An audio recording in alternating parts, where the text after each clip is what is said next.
I've just spotted a Li Auto Mega. People say its shape looks like a coffin. Apparently, the CEO even tried to sue those who made the comparison. As it turns out, the design seems to have been ripped off from some South Korean model.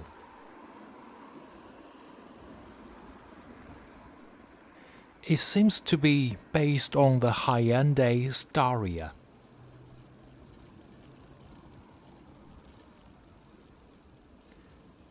In Chinese, Hyundai is called 现代, which literally means modern. The name reflects the brand's focus on innovation and keeping up with the times.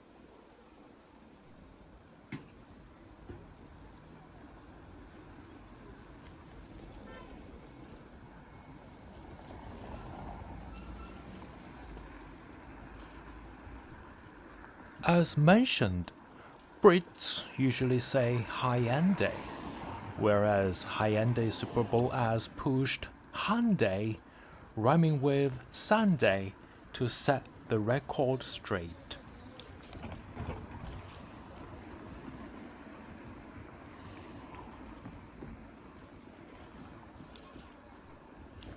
But it feels more like the same language, just spoken with different accent.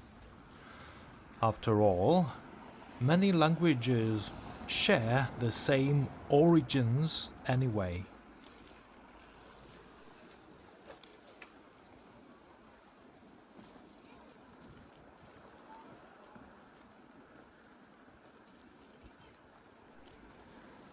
This residential area is quite typical.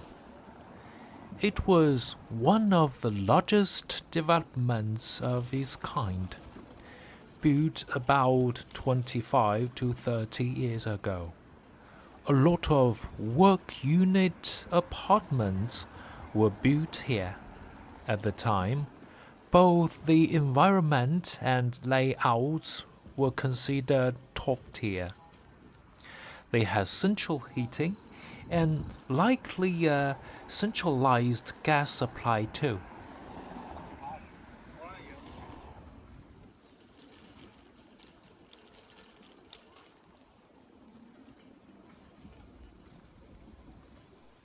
There probably aren't any lifts at this height.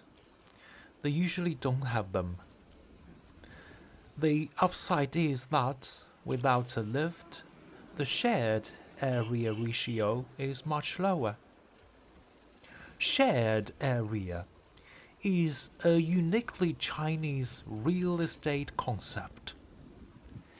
Essentially, it means you pay for common spaces like hallways and lift shafts, not just your actual living space.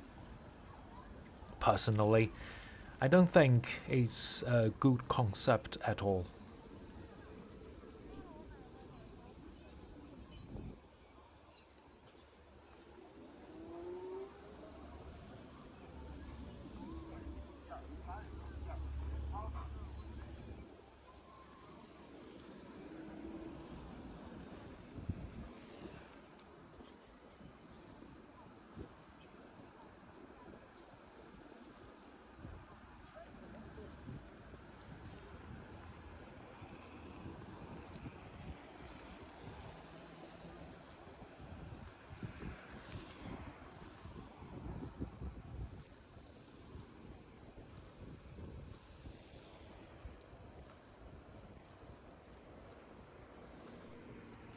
We've just crossed the intersection.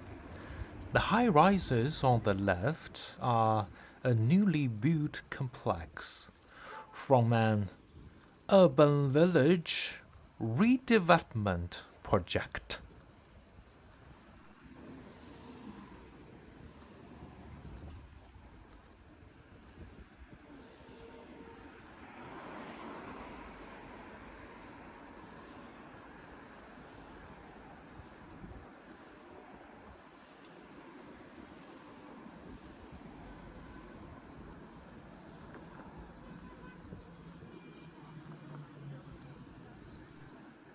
Urban villages are a fascinating phenomenon in China. Essentially, as cities expanded at lightning speed, they swallowed up the surrounding farmland, but the village residential land remained.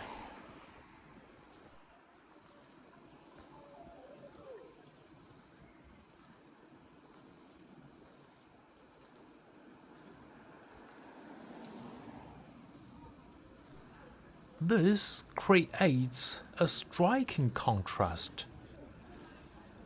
Hypermodern skyscrapers standing right next to the narrow, crowded alleys and self-built houses.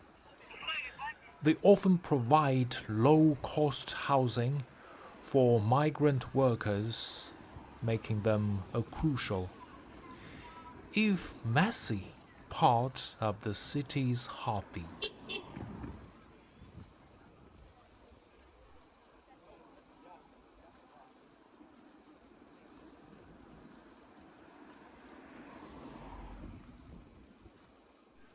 Eventually, many of these self-built houses in the urban villages were forcibly demolished. Of course, almost every family tried to build as high as possible on their teeny plots, sometimes 5, 6, or even 7 stories. The goal was to get more compensation when the time came to tear them down. But in reality, the government wouldn't pay out based purely on floor area. If the cost became too high, they'd usually resort to compulsory measures.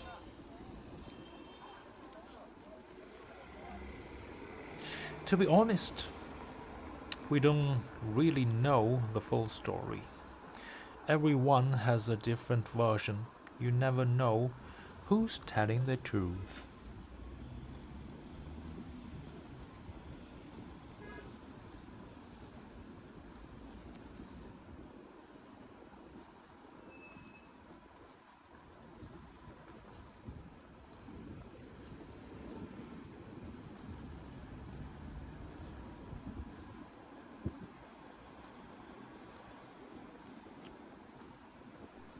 It's a high stakes game of gentrification. As these chaotic villages vanish, the city becomes cleaner and more orderly. But along with the mess, the affordable street life also disappears. The small workshops and local stores are replaced by sanitized, expensive shopping malls. While some residents might get rich overnight, others feel a profound sense of social alienation in their new sterile high rises.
This area is basically considered part of the city proper now.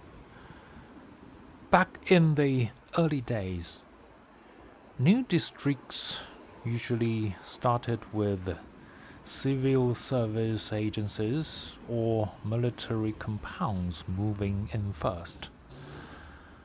They acted as a catalyst, and then other organizations would gradually follow suit and settle in the surrounding areas.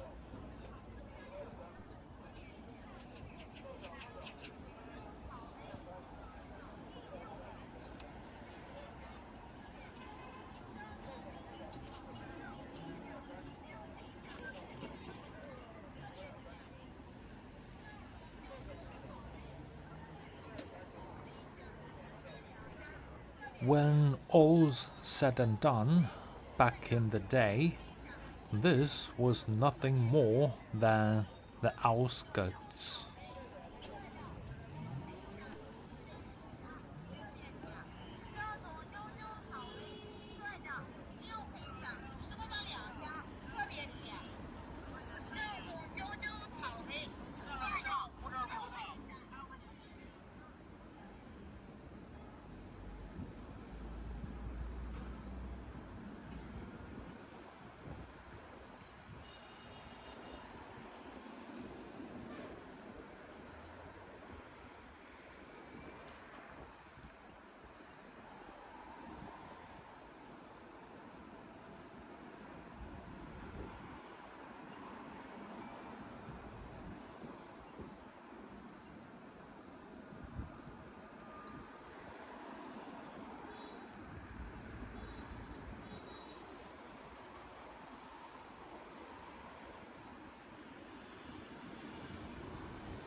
Actually, the roads weren't that wide back then, but they were in decent shape, at least they were level.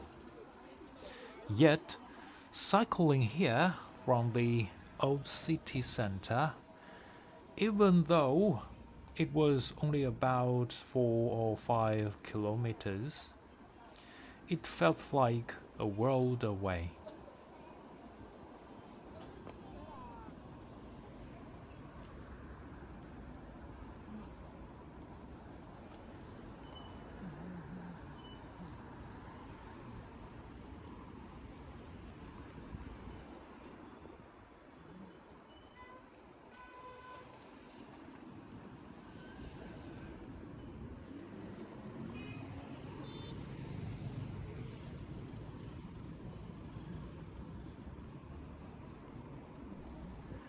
In reality, these were all work unit compounds, where the offices and residential areas were all linked together.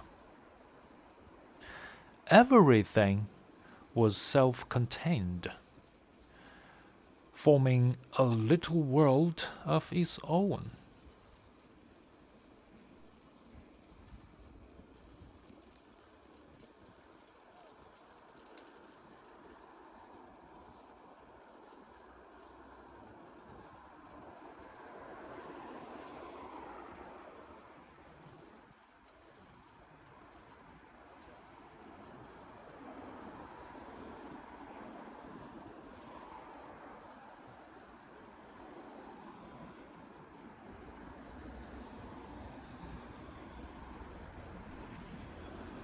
There was already an underpass here, even back then.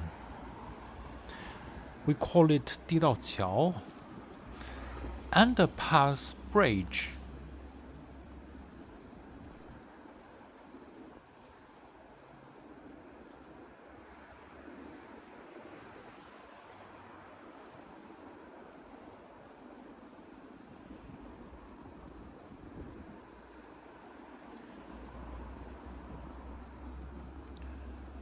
This underpass has been here for ages.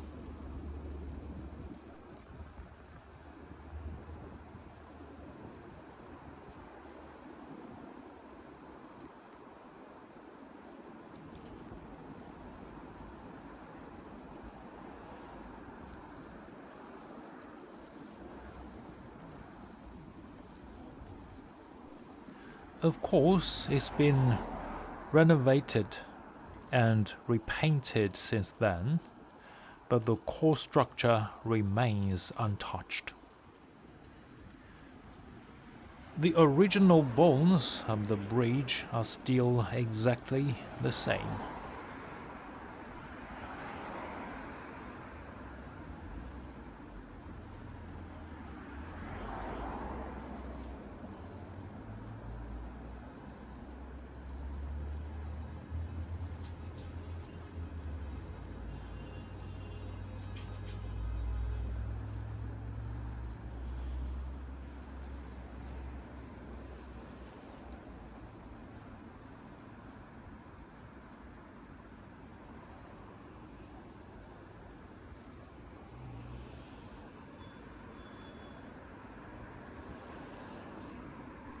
Of course, back then, motor vehicles would never have been driving in the cycle lanes.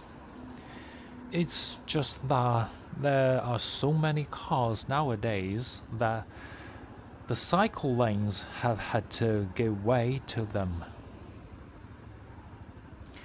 A good portion of the lane has been taken over by cars.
In reality, the closer you get to the old city center, the more run down it feels. It's not necessarily that it's falling apart, but it definitely feels older and more congested. There's this sense of being vibrantly cramped. It's busy, tight, and full of life.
Modern road designs don't really invite you to wander or linger anymore.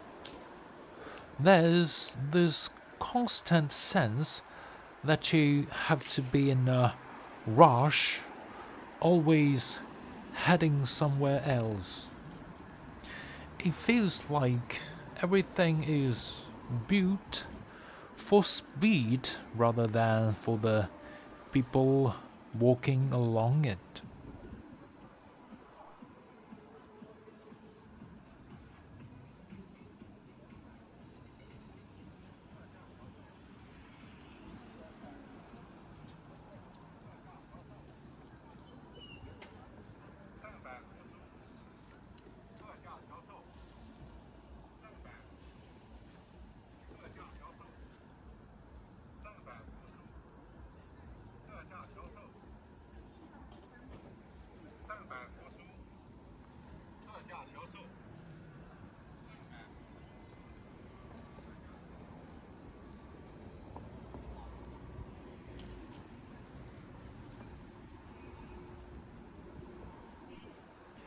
You see these barriers separating the lanes.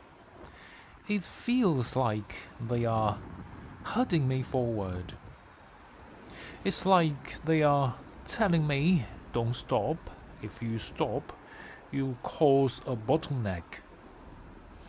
The whole design just forces you to keep moving whether you want to or not.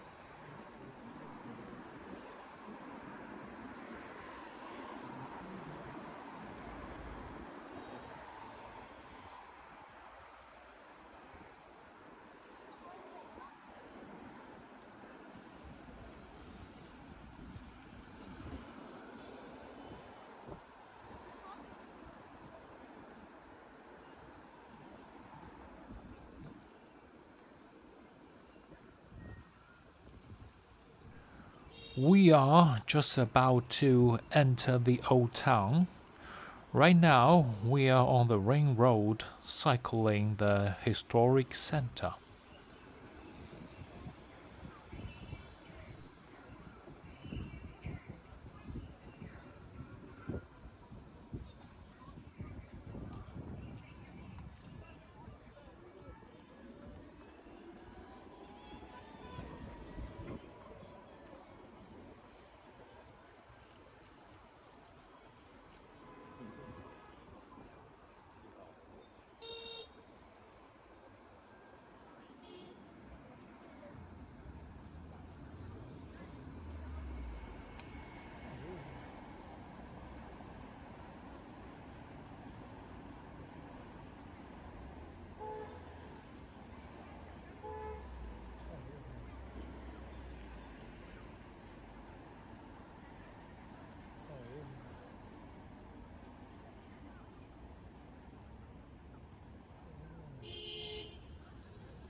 It strikes me as odd that even though the old town is constantly being renovated, it just ends up looking neither old nor new.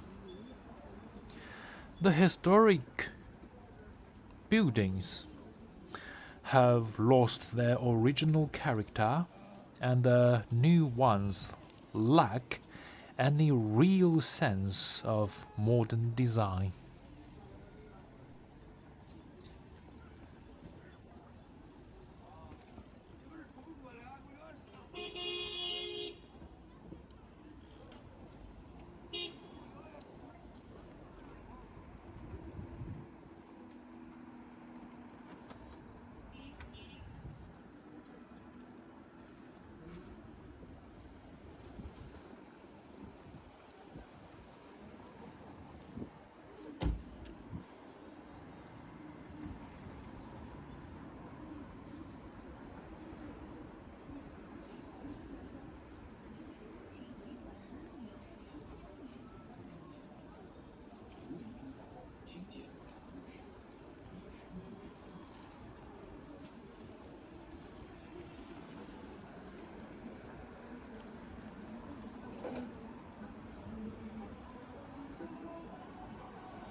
In reality, so many genuine historic buildings have been demolished. It's an absolute tragedy. What's even more infuriating is that they tear down the originals only to replace them with fake new ones.